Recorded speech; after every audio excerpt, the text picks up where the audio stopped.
자, 오늘의 시사평론가 리엘 파트너스의 이승기 변호사 오셨습니다. 어서 오십시오. 예, 안녕하세요. 네. 자, 첫 번째 이슈 전해주시죠. 예, 첫 번째 이슈는 김해 신공항 백지화 수순 그 파장은입니다. 네, 2016년에 결정된 김해 신공항 건설 사업이 사실상 이제 백지화가 됐어요. 예, 국무총리실 산하 이제 김해 신공항 검증위원회가 있는데요. 네. 여기서 이제 근본적인 사업 재검토가 필요하다는 결론을 내렸습니다. 네. 일단 가장 주요한 이유로는 이제 절차적 흠결인데요. 기존 이제는 김해 신공항은 이제 근처에 있는 산을 깎지 않고 산을 그대로 두면서 활주로 한 번을 신설하는 것을 주요 골자로 하고 있었습니다. 그런데 법제처에서 유권해서 그랬는데 이 활주로를 건설할 때 주변의 산을 깎는 것이 원칙이고 이게 안전 문제 때문이겠죠. 이를 예외적으로 그냥 둘 때에는 그 관계 지자체장과 협의가 선행되어야 한다는 겁니다. 결국 산을 깎을지 그대로 둘지에 대해서 이제는 요 지자체인 이제 부산시와 사전 협의가 되지 않았다는 건데 이건 중대한 절차적 하자가 있다는 겁니다. 그리고 또 하나가 기존의 김해공항 부지는 이제 도심지에 있습니다. 그렇죠. 근처에 주택도 있고 막 이러다 보니까 이 부지 자체가 좁습니다. 그러니까 향후 항공 수요가 높아져서 이 활주로를 아마 더 건설해야 된다고 할지라도 이제 확장이 불가능하다. 그러니까 이것도 이제 사업 재검토 결정의 주요 이유다라고 밝혔습니다. 당장 가덕도 신공항이 유력한 대안으로 또 떠오르고 있어요. 예. 그런데 어제 검증위에서는 이 가덕도에 대해서는 얘기도 꺼내지 않았습니다.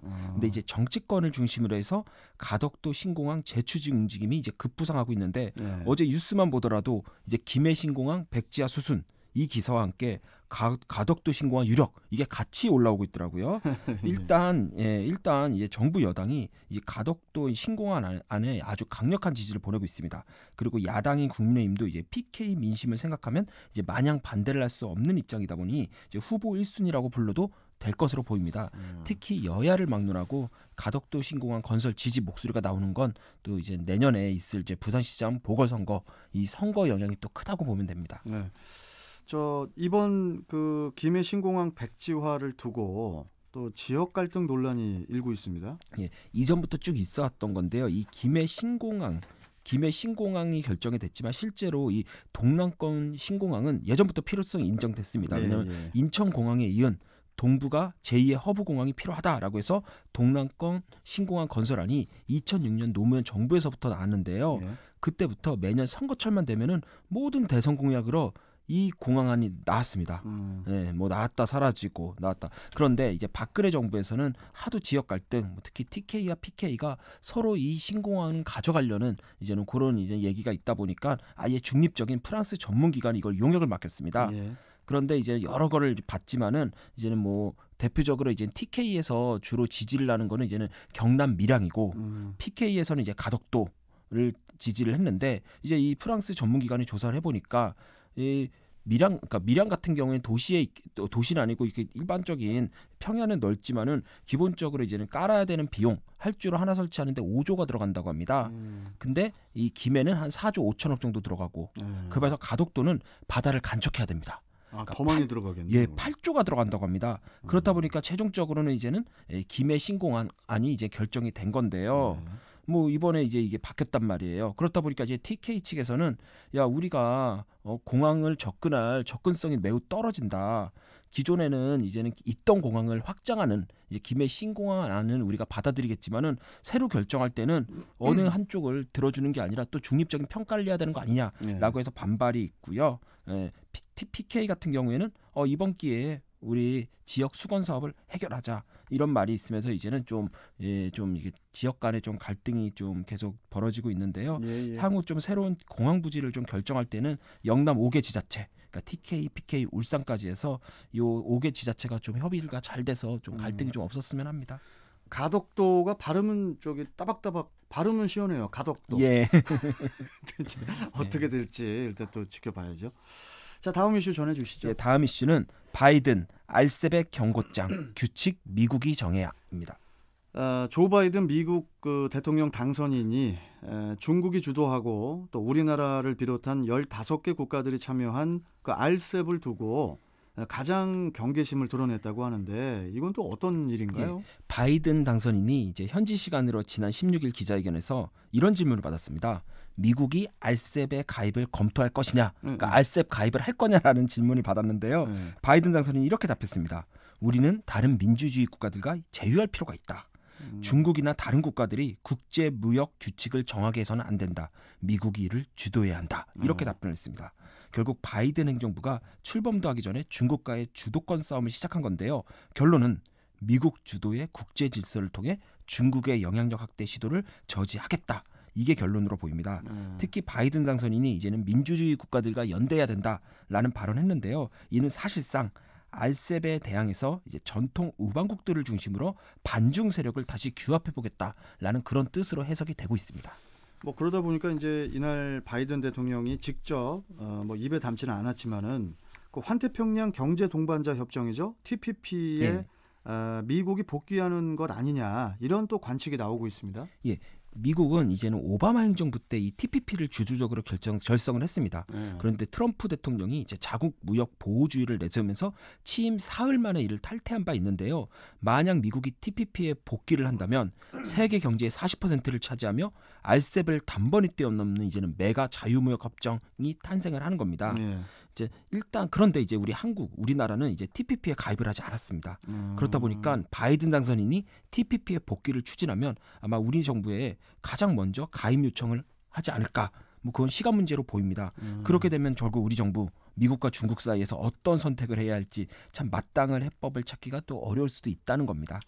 아니 우리 출경대 청취자분들께서도 궁금해하실 분들이 많을 텐데 이 TPP와 알셉 이걸 모두 그냥 가입을 하면서 가면 안 되는 겁니까? 뭐 꼭 하나를 선택을 해야 되는지 이것도 좀 궁금하거든요. 예, 그게 또 말처럼 쉽지 않은 게요. 알셉 자체가 이제 트럼프 대통령 취임 이후에 미국이 고립주의를 택한 그 틈을 이용해서 중국이 한국과 일본과 같이 미국의 전통적인 동맹국들을 끌어들여 만든 무역 협정입니다. 그러니까 미국 입장에서는 같이 갈 수 없다 이렇게 판단하는 걸로 보이고요. 또 TPP는 미국 주도로 만들었지만 또 중국을 배제했습니다.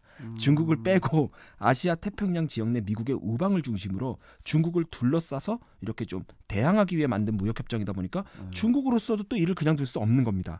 물론 우리 입장에서는 둘 다 가입해서 갈 수는 있습니다. 하지만 결국에는 미국의 TPP와 중국의 알셉 중 한 군데에 집중할 수밖에 없는 그런 상황은 언젠가 올 것으로 보이는데요. 과연 그때 우리 정부의 외교 전략에 어떠한 빛을 발할지는 좀 그때 가봐야 알 수 있을 것으로 보입니다. 알겠습니다. 자, 또 마지막 이슈 전해주시죠. 네, 다음 이슈는 일본 동해 대신 고유번호 승자는 누구입니다. 자, 일단 세 번째 이슈 가기 전에 지금 TVN 긴급 정보가 들어와서요. 안내를 좀 해드리고 가겠습니다. 제2 경인고속도로 성남 방향입니다.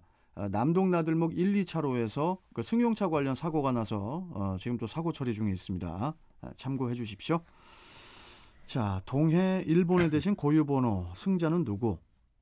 이 국제 수로기구죠. 이 IHO가 이 국제 표준 해도집에서 그동안 동해의 공식 명칭으로 사용하던 일본의 단독 표기를 빼고 숫자와 기호로 해역을 표시하기로 결정을 했다고 하죠. 예, 지난 16일에 이제 화상으로 열린 이제 IHO 총회에서 회원국들이 전 세계 바다에 이름 대신 숫자로 된 고유 식별 번호를 표기하는 새 표준 S130을 개발하고 기존 표준인 이제 S23을 출판물 기록으로만 남기기로 했습니다. 그러니까 S23은 기존에 이제는 뭐 일본에 이런 식으로 이제 이름을 붙인 거고요. S130은 새로 개발된 건데 이거는 이제는 숫자로 불리는 겁니다.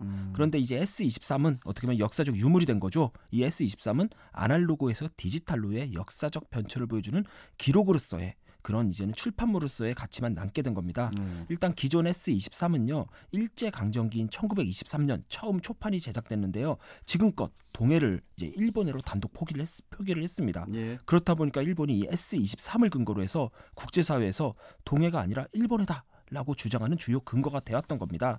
이에 우리 정부가 지난 1997년 IHO 총회에서 처음 이 문제를 제기하면서 동해와 일본해를 병기해야 된다 라면서 외교견에 나섰는데요. 비록 병과까지는 아니지만 동해도 일본해도 아닌 고유 번호로 표기되면서 사실상 우리가 승리한 거 아닌가 그런 생각도 좀 듭니다.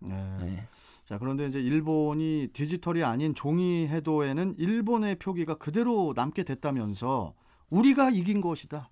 예. 이렇게 이제 자축을 하고 있다고 하는데 뭘 그렇게 이기고 싶어하는 건지 참 웃기는 오뎅입니다. 말씀해 주시죠. 일본 정부의 대변인이 이제 가토 관방장관이 이제 그런 말을 했어요. 사실 외교전에서 승리한 거다. 결국 남는 거 있지 않냐 이렇게 말하는데 사실 이건 좀 말이 안 되는 게 이번 IHO 결정은 일본해를 단독 포기한 기존 표준인 S23을 이제 폐기하겠다는 거랑 똑같습니다. 그렇죠. 그리고 새로 개발된 신표준인 S130을 앞으로 쓰겠다라는 겁니다. 뭐 그렇기 때문에 이제 일본해라는 용어가 아닌 이제 고유 번호가 정식 명칭이 되는 겁니다. 오히려 우리 정부 입장에서는 이제는 고유 정부가 정식 명칭이니까 이걸 좀 독도로 불러주세요라고 홍보하기가 더 수월해진 거 아닌가 그렇게 생각합니다. 아, 참 이거 일본 얘기는 참. 저 이승기 변호사는 평상시에 저 일본 후에 어디 가시죠? 일본 여행을 한 번도 간 적이 없습니다. 아니 화장실에서 일본 후에 밖에 나가야죠. 일 봤으니까. 자, 아무튼 오늘 말씀 잘 들었습니다. 고맙습니다. 감사합니다. 자, 시사평론가 리얼파트너스의 이승기 변호사와 함께했습니다.